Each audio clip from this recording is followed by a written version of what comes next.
खुंग्रिं 14 नं चिरां दुवारनि सिङाव थानाय खुंग्रिं प्राइमारिनि गाहाय नेहाथारि UPPL नि दा आङो मैया जा खुंग्रिं प्राइमारि BPF नि बिसायख'थिं मेल फोसावदिंनाय मोनसे मेल जादोंमोन। बेवहाय बिथांमोना UPPL आरो गुबुन गुबुन हानजानिफ्राय बिथांमोनहा जयेन जाफैदों होननानै फोसावदोंमोन। बेवहाय बिथांमोनहा फोसावदों 400नि एबाब बिथांमोनहा फोसावदों, नाथाय बियो नंखाय। बिथांमोनहा गासैबो जोंनि UPPL हानजानि होननानै फोसावदों, बियो नंखाय। मानोना बिथांमोनहा जे माखासे IOI एबा PMYG नि बिथांमोनहा प्रपागेन्डा रायजोनि सिगाङाव प्रपागेन्डा फोसावनानै दिनै जोंनि UPPL नि सापर्टार होननानै बिथांमोना जोंनि UPPL नि सापर्टारफोरखौ थगायनानै बिथांमोनहा गावसिनि मेलाव नुजाहैनांगौ, सिगनेचार होनांगौ होननानै थगायनानै लाबोदों। बेवहाय बिथांमोनहा जबरदस्ती जोंनि UPPL हानजानि सापर्टारफोरखौ मेलाव लाबोनानै बिथांमोनहा आर'नाइ गानहोदों। बेवहाय खुब जोङो खाथाङै जोङो मिन्थिगौ, बेवहाय 120 जनल' गानदों। बेवहाय गासैबो सापर्टार नङा। बिथांमोना ओरै हाग्राबारिनि जोंहा 2 नं सान्थिपारानि रायजो राजाफोरखौ थिखांनानै लाबोदों। बेवहाय जोङो मिन्थिगौ, जोङो थांनानै रिपर्ट लाहैबाय।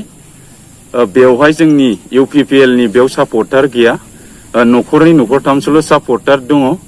बेनिफ्राय ओरै गुबुन गामि बोराइनिफ्रायबो बिथांमोनहा नैबे PMGY नि जे न' होगोन होननानै जोंहा गामि बोराइनिफ्रायबो लिंनानै लाबोदों। दा बिथांमोना थगायनानै लिंनानै लाबोदों। बिथांमोना थगायनानै लिंनानै लाबोनानै मेलाव जबरदस्ती लाबोदों। दा बेवहाय जोंनि UPPL सापर्टारफोरा आर'नाइ गाननो गोसो जानानै गानाखै। बिथांमोनहा मेल खोनासंहोनानै दिनैहाय जोंनि सापर्टार UPPL नि सापर्टार बिथांमोनखौ जबरदस्ती आर'नाइ गानहोदों। दायोहाय जोङो बेखौनो रोखा सोंनो सानोदि जोंनि BDO सिल्ली चिरां ब्लकनि BDO सार, लोगोसे जोंहा इन्जिनियार JRS जोंहा बिथांमोनहा बिनि सायाव खेंफोरथि होनांगौ। बिथांमोनहा बिनि सायाव मानो प्रपागेन्डा खालामदों जों बेखौ मिन्थिनो लुगैयो। बिनिफ्राय जोंनि प्राइमारिनि माखासे दैदेनगिरिफ्रा दिनैहाय न' होगोन होननानै खुंग्रिं प्राइमारि उइन्सनि दैदेनगिरि BPF पार्टिनि उइन्सनि दैदेनगिरि बिथांमोनहा गुबुन गुबुन जोंनि खुंग्रिं प्राइमारिनि सिङाव थानाय माखासे सेल्फ हेल्प ग्रुपनिफ्राय बिथांमोनहा फैसा सोगोन होननानै बिथांमोनहा 1000 फैसा खांनानै लाबोदों। बियो थांनाय बोसोरनि MP इलेक्शननि सिगां दिनैहाय नैबे मास मोनसेनि गेजेराव बिथांमोनहा IOI नि माखासे फरमेट खालामफ्लानानै PMGY नि मुङाव रायजो राजानिफ्राय गैयै गोरिब गुन्द्रा न'खरनिफ्राय बिथांमोना 150 आरो खांनानै लाबोदों। 200, 300, 500 बेबायदि खांनानै लाबोदों। जोङो बेखौ गोख्रों रावजों सोंखारियो। दिनैनि कड अफ कन्डाक्ट समाव बेबायदि फैसा खांनाय आरो जाथिनि रायजो राजाफोरखौ मोनफ्रोमबो माहारिनि रायजो राजाफोरखौ थगायनो बबेनि अधिकार मोनदों, जों बेखौ गोख्रों रावजों सोंखारियो। खुंग्रिं प्राइमारिनि जानानै साफ्रोमबो रायजो राजानिसिम आङो खावलायनो लुगैदों जे जोङो थगायनायनिफ्राय बारग'नो थाखाय जोंनि साफ्रोमबो रायजो राजाया जोंनि माहारिनि गासैनिबो हारिनि जे मोजां मावगोन केन्डिडेटनो गावनि बेसेन गोसा भटखौ जाहाथे सायख'नानै मोजां बिजाथिनो भट होयो, आं बेखौनो खावलायबाय। आं खुंग्रिं प्राइमारिनि NDBP नि सासे सोद्रोमा, NDBP नि सासे सोद्रोमा। मैया खुंग्रिं प्राइमारि BPF नि जयनिं हाबाफारियाव DBP निफ्राय जोंहा सुभाष बसुमतारिया खुंग्रिं प्राइमारि BPF आव गावनि गोसो बायदि जयेन जाहैदों।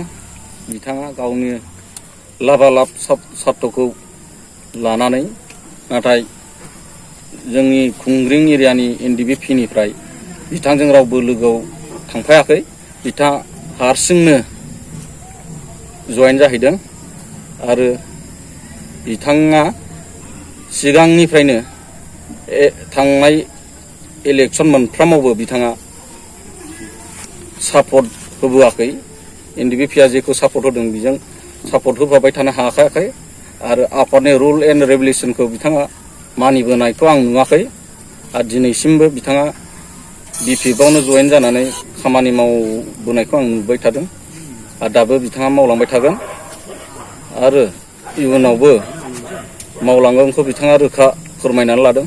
सिगाङाव आं NDBP मोन दा एक्स जाबाय मैया खुंग्रिं प्राइमारि BPF नि जयनिं हाबाफारियाव सुभाष बसुमतारिया NDBP नि मुं लानानै जयनिं जाहैनाया नंखाय बिथाङा NDBP मोनब्लाबो सिगां समनिफ्रायनो NDBP नि मोनसेबो खामानि मावबोफेराखैमोन आरो NDBP आ सापर्ट होबोनाय UPPL दोलोआव खनसेबो भट होफेराखैमोन बेखौ जों रोखायै बुंनो हायो बिथाङा NDBP मोनब्लाबो आफादनि रुल्स एन्ड रेगुलेसनखौ मोनसेबो मानिनानै खामानि मावबोफेराखैमोन बिथाङा आफादाव दंमोनब्लाबो गावनि पार्सनेल सर्सनि थाखायल' आफादाव थानानै खामानि मावदोंमोन। सिगाङावबो UPPL नि सापर्टारखामोन दाबो आं सापर्टार होबाय थाखायो दा बेवहाय बिथांनि मिटिङाव कनसेप्ट फैनायाव जर जुलुमै न' मोनगोन होननानै गावसोर बुंनायलाय बिसोरा जर जुलुमैनो लांनानै आर'नाइ सोयो दा अब्लाबो आङो मोजां मोनाखै दा बिथांमोनहा जुजुम लांनानै सोदों होमब्लाबो आङो दिनैसिमबो आङो मोजां मोनाखै सोदोंब्लाबो गानहोदोंब्लाबो आङो UPPL नि मानसिखा आं बेफोरखौनो सापर्टार होबाय थागोन।